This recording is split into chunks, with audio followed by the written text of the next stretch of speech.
Now, Positively Ernie with Ernie Anastas, a New York TV legend and radio host with great positive stories and interviews. Thanks, Ernie. You're the best. And now, here's Ernie.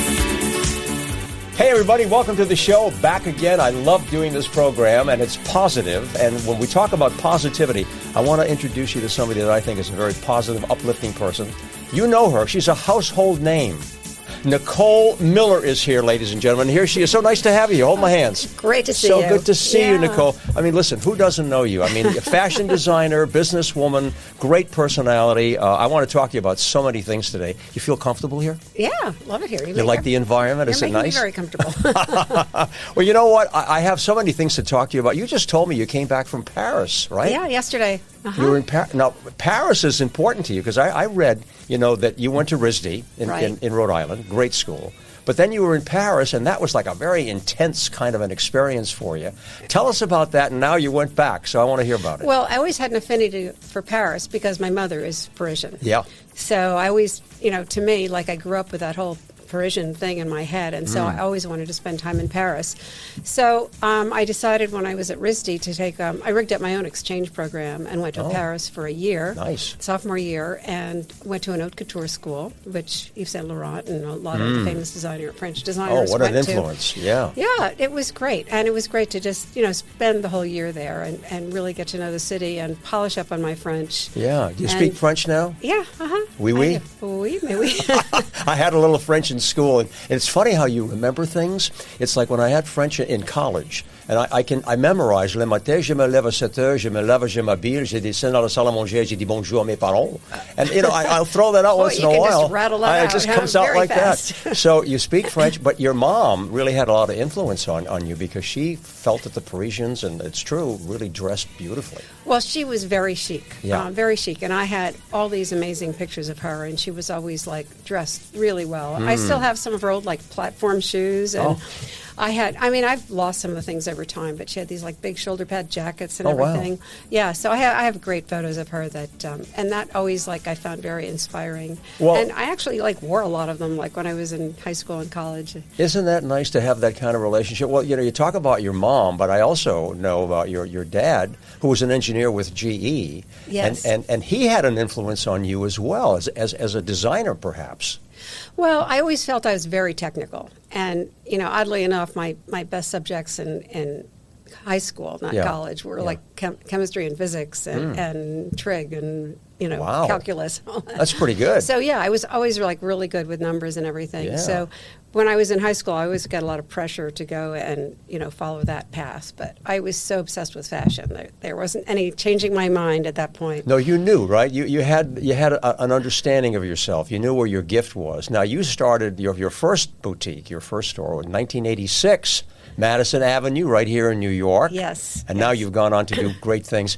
Did you dream when you were, in 1986, how big your product, your name, your fashion, your style would become?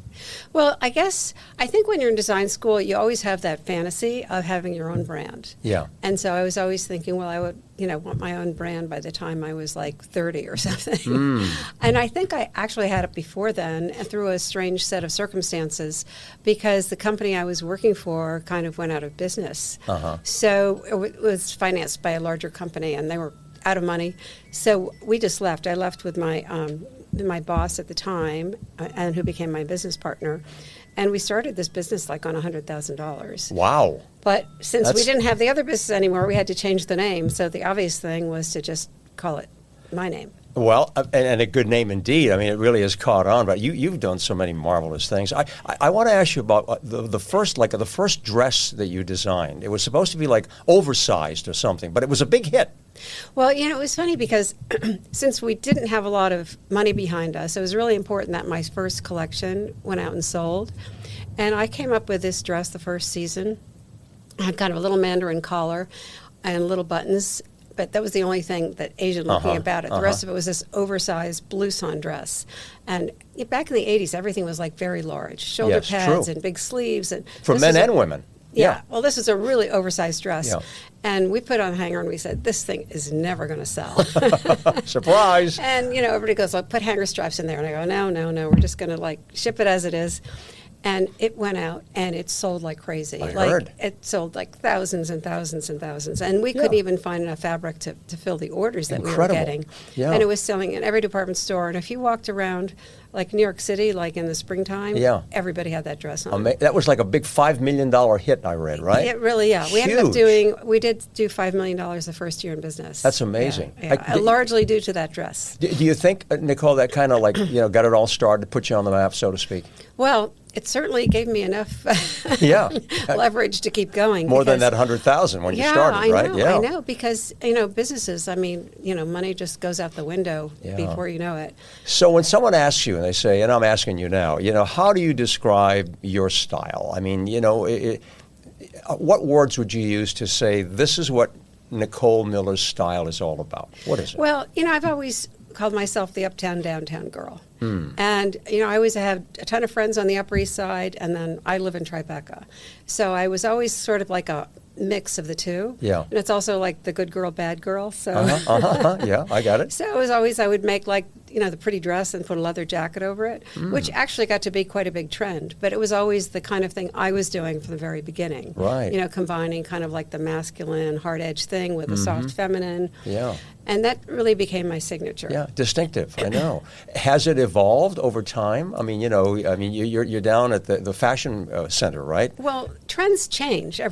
Trends do change. And I went from making those big, oversized dresses in the 80s to making kind of very sexy bodycon dresses like in the 90s and the aughts. But trends change, and you just adapt to them. But I think that signature is always still there. You still see like the contrast, and combining, the tough with the soft. I've talked to a lot of celebrities who are musicians and recording artists over the years. I won't name them all, but I mean there are several who have said, my music is distinctive, and I want to keep it that way. And so, therefore, I don't really listen too much to what others are doing, but especially during the early creative years. I want to just focus on what I like, what I want to do, and not pay attention to somebody else's music. Is that the same way? I mean, do you kind of like say, you know what, I don't want to see what anybody else is doing because it might influence me and I might end up copying it or whatever? Do you kind of keep it pure in terms of what you are, what Nicole Miller is all about? Well, you try to keep it pure, but, you can't live in a closed room. Right, exactly. And I think every designer out there is influenced by another designer. Or maybe it's somebody like in the past, could be somebody like current, and I think everybody tries to make everything their own way. Is there someone that influenced you? Someone in particular? Because when I was living in Paris, I used to love like Pierre Cardin. Sure. That was like my favorite. But could I make clothes that look like Pierre Cardin? Yeah. No. But, and I always liked Yves Saint Laurent. And I kind of he always has a little bit of that masculine touch too, with the tuxedos and that sort of thing. But it's an influence. It's an influence, but I don't think I've ever really made anything that was, that similar to either of theirs. Yeah. But, I think it's always good to see what's going on. And sometimes I see designers doing things that are so literal and so obviously somebody else's that it's embarrassing. And I just don't know why they do that. But and I had a couple of assistants once who kind of made versions of other people's designs without telling me. Okay. Because if they get an inspiration of somewhere, please show me, because I'll make that judgment whether it's like, an acceptable new idea or looks different enough or whatever. And I had a couple of designers I actually fired because they did things that were too derivative for me and didn't tell me. Very interesting. Now, a lot of people are watching and they're listening to us. We're everywhere. Yeah. And I'm sure that they're saying, ask her this question. Because I talk to a lot of people. That's my job. And many people say, I'm uncomfortable sometimes when I have to wear a good designer and the logo, the name is like, wow, it's bigger than the sweater. It's like all over the place. It's so huge. There are a lot of people who are uncomfortable with that and wish that they would kind of pull back a little bit. And, use your logo, use your name, but don't overdo it. I want to get your opinion on that. I What do you totally think? agree. And I remember when Bottega Veneta had that campaign, when your own initials are enough. And I thought that was great. Yeah. And I almost feel like we should go back to that. But I don't mind like a little subtle touch. Right. But I went into these designer stores in Paris, and they've got the brand across the sweatshirt, you know. Right.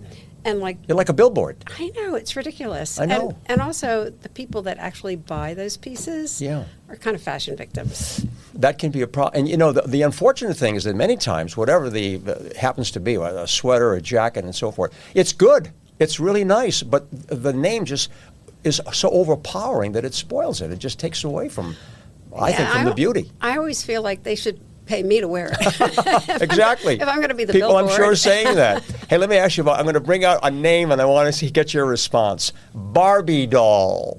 I read a story about the Barbie doll that Mattel came to you and said, "We want you to design your own version of the Barbie doll." Tell us about that. Well, actually, I did 2 Barbies. You did? Yeah, and they're actually it was quite a while ago.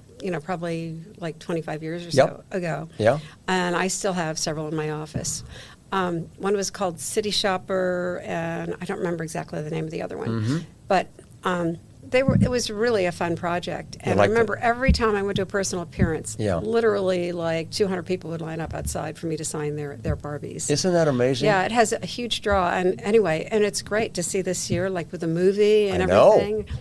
Perfect timing for you. I know. It was but great. But I have to ask you, I understand that you personally never had a Barbie doll. Well, it was because my mother was from France.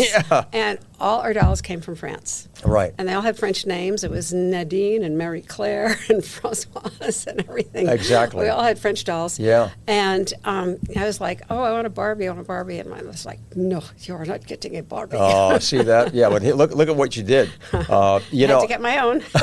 Exactly. That's a pretty good deal. I wanted to ask you about, people like Beyoncé and Sheryl Crow and so many others who wear your clothes.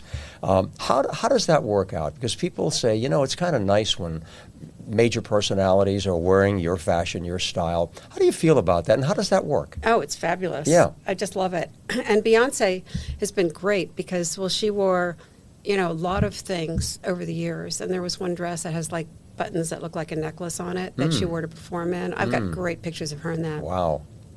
But also, so she's like, we've lent her stuff, borrowed stuff over the years. But her stylist would also go into our store in L.A. and just pay retail. Amazing. Amazing. Which is great. Yeah, it really is. So that was great. And then Sheryl Crow, I did a bunch of custom stuff for her over the years. So right.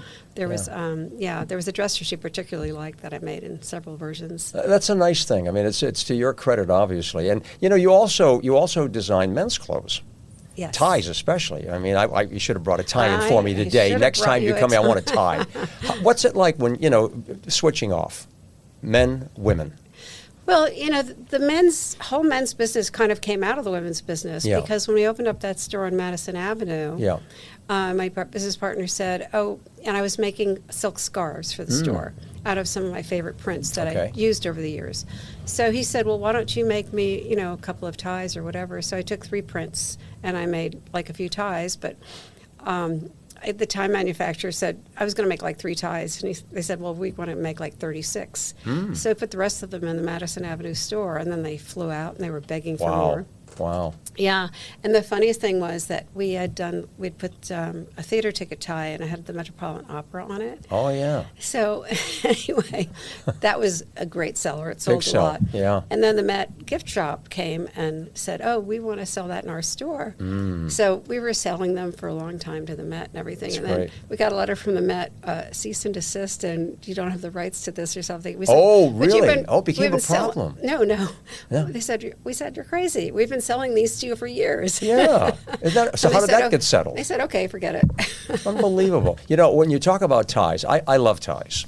I mean, being on the air for so many years, I didn't even want to, this is embarrassing. You know how many ties I have at home? And I've collected them over 40 years, probably about 800 ties. Oh, my God. No, I'm serious, because a lot of them have been gifts, whatever it is, holidays and so forth, but I just love ties. And so few men do these days. I know, but you know what? I like to dress up. Joseph Abboud was here not too long ago. Oh, he's great. Great guy. And he was yeah. talking about, his style. He said, I like simple and I like earth colors. He said, that's what I look for. But he said, I think it's important to dress up. And I agree. I have a personal philosophy. When it comes to dressing up and going wherever I happen to go, it doesn't matter whether it's casual or dressy, I always feel like I want to dress nice and look good. And the reason for that is I say, do I want apologies or compliments? If you go someplace and you're not dressed well, you're saying, oh my God, I didn't realize everybody was all dressed. I'm so sorry. Or if you go someplace and you really are dressed pretty well, everybody's saying, hey, I like that shirt, I like that tie. Right. So I'd like to go a little more further with that. There's this, dress down look. How do you feel about that in terms of how we generally dress these days? Well, I think it's gone too far.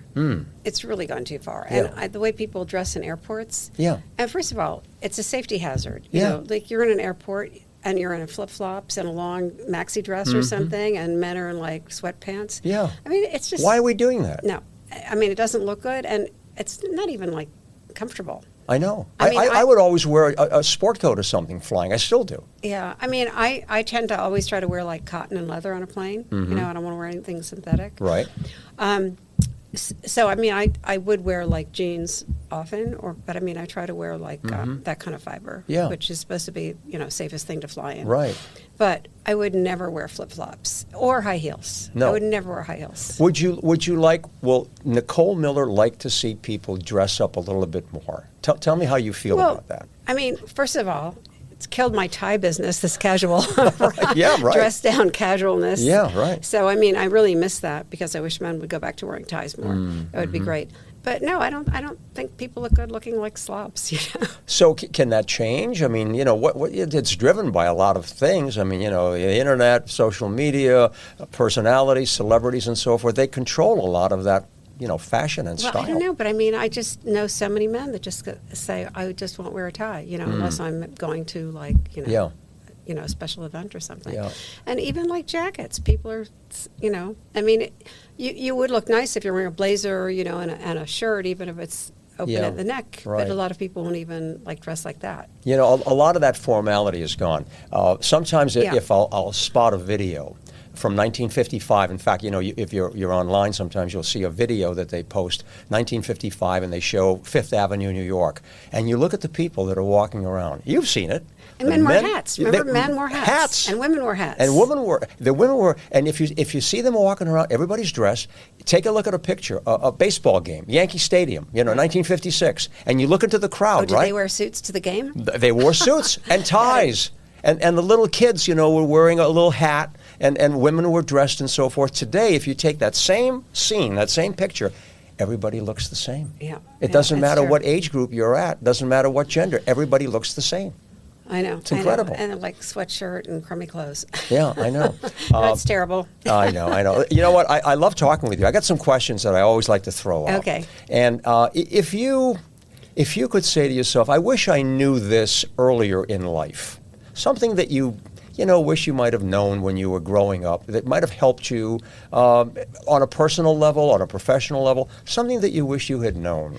I think you have to be your own advocate. Yeah. Because if you just sit and wait for things to happen to you, or like say, okay for now, or this is okay for now, you should never feel that way. Because, I feel like sometimes people will be dating somebody and they'll go, oh, he's okay for now. And that's like wrong. You should never say, if it's okay for now, it's not okay.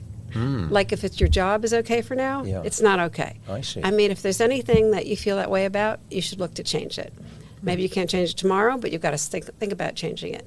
And whenever you have to just be an advocate for yourself and not wait for somebody else to be out. Be your own you. person. Yeah. Be your own But person. you have to be. But I see that a lot of aggressive people get get farther than people that are timid. But you can't sit around and think that it's going to happen to you, or they're just going to discover your talent because you're so talented. Right. I mean, that's rare that happens. You have to push to get your talent noticed. Yeah, I think you're right. I think you have to, make sure you go out there and protect yourself. You often think about that, things you wish you had known. And if you were going to pass along some nugget of wisdom to a newborn baby that they would keep somewhere, and then when they're old enough to understand it, they would go back and read it and say, oh, I'm so glad that she told me that.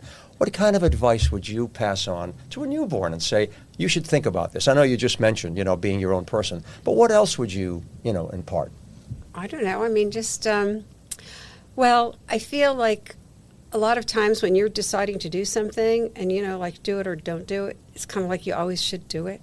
Yeah. I don't mean like a bad thing, but I mean a lot of times like there's opportunities that you just like let slide. Yeah. So it's like opportunities will present themselves to your life, and we all sit back and think, about like, oh, the house we didn't buy, Yeah, or the stock we didn't buy. Right. Yeah, some regrets. I wish I had done that. Yeah. But I mean, I think you have to look at your life that there's going to be all these opportunities that are going to pop up in your life, and to make sure you're aware of these opportunities and you take advantage of them. Yeah, I think that's very important. I think many times I've always had a philosophy: when something feels a little premature, that's the time to do it.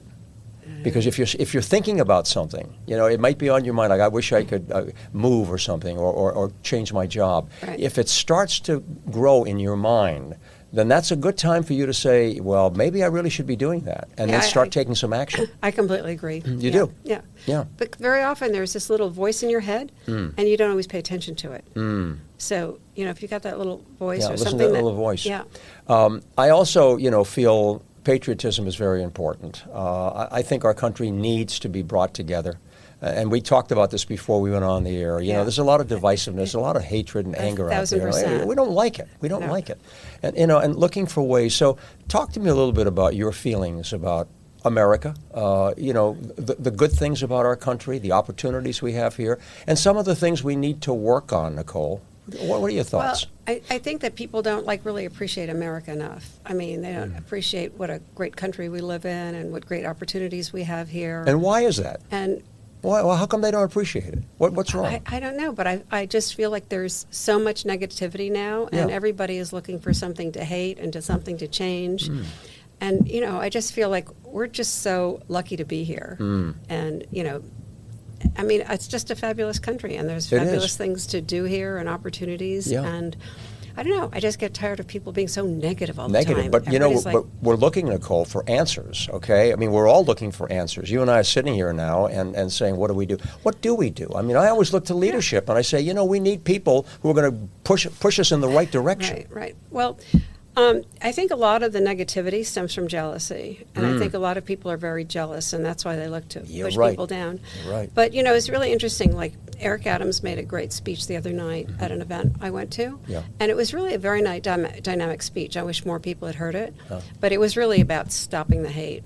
Stopping the hate. Stopping the hate, yeah. And it was really, really very impressive. Well, it's good to hear that. I mean, I think we need so much of that. I mean, I would just like to be able to see our leaders turn around and say, okay, we're going to have a campaign. We're going to try to be more kind to one another and do something. I mean, form a campaign that you might have hands across New York. Go into all the boroughs and for one day everybody starts thinking about civility. Well, that's a good idea. Doing something. I mean, but creating programs. If you remember, it's always a protest. There's never like a positive thing. Yeah. Remember Nancy Reagan? She had a campaign, Just Say No to Drugs. That was very effective. Right. And I think that if we have campaigns where we're actually asking people to take action, smile when you're out on the street, look at somebody and wave or something. Just do something. I know it sounds corny, but we need to do something to reactivate our feelings. We really do, on a positive level. If you smile at somebody in New York, they'll just think you're weird or they're hitting on you or something. Oh, man. I still have a lot of things to talk to you about. I know you're married, happily married, and you have a son. Yeah. And, in fact, you were telling me about that little necklace that you have on there. Tell me about that. It's a little palm tree. Well, my son's name's Palmer, and this friend of mine had, her father's a jeweler, and she gave it to me. Yeah, that's great. I was very envious of it. I said, I want one of those. And she goes, you can have mine. Isn't that nice? Yeah. Do you believe in love at first sight? I really don't. No.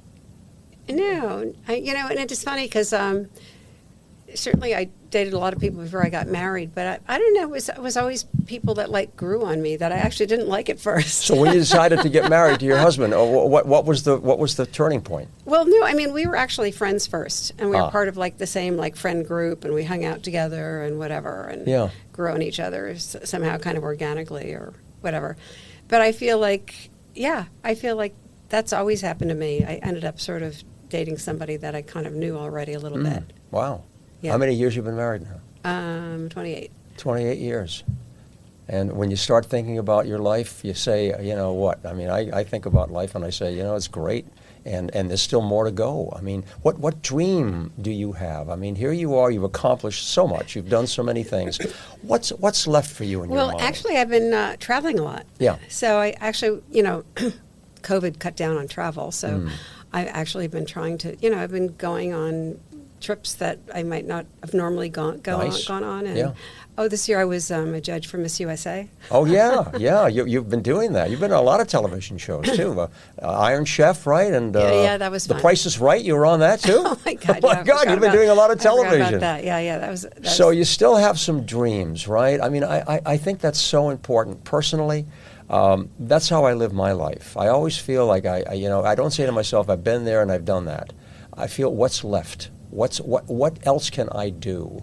And centenarians are great. You know, they have a sense of curiosity. They're always trying to learn something. They're active.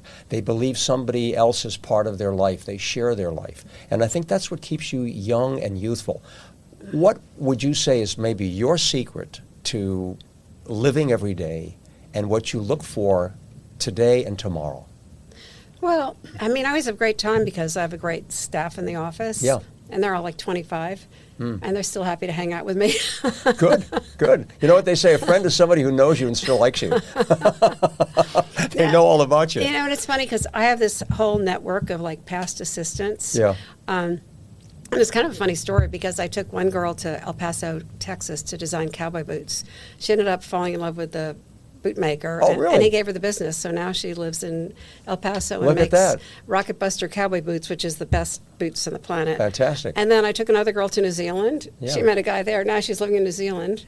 And Boy, and you're a matchmaker. I tell you, and girls are always saying, "Can I travel with you, Nicole?" Yeah, that's kind of nice. You know, I'm gonna like put the kibosh on this though. Like if I take them somewhere, like no dating. That's it. Some final thoughts. I always like to ask, you know, maybe there's something that you want to share with our audience. It could be some young person out there who's thinking, boy, I wish I could be like her. I wish I could have that kind of, you know, gift, talent, and success. And it doesn't necessarily have to be about career, but just something that you want to share with our viewers and listeners that you think is a personal message. What would it be? Well, I think it's really important to have your own identity. You know, you have to really be an individual and stand out. And I think it's really important for everybody to go out there and try not to be part of the masses. Be your own self. Yeah. I've used this quote before, and I'll share it with you again. And I like this a lot. Don't go where the path may lead. Go where there's no path and leave a trail. Oh, I would love that. Isn't that nice? That is great. Yeah, I mean, and you've done that too. You know, you've been a real inspiration. Nicole, this has been fun. Yeah, but Hold my hands. Always great to see you. I really like to connect with our people and all of our viewers. I thank you so much. Nicole Miller, you're a delight. Well, thank you. Good luck to you and to your here. family and continued success and happiness, okay? And we'll send you some more ties. Hey, I'd like that, okay? Thank you so much for watching, and we'll catch you next time. Bye.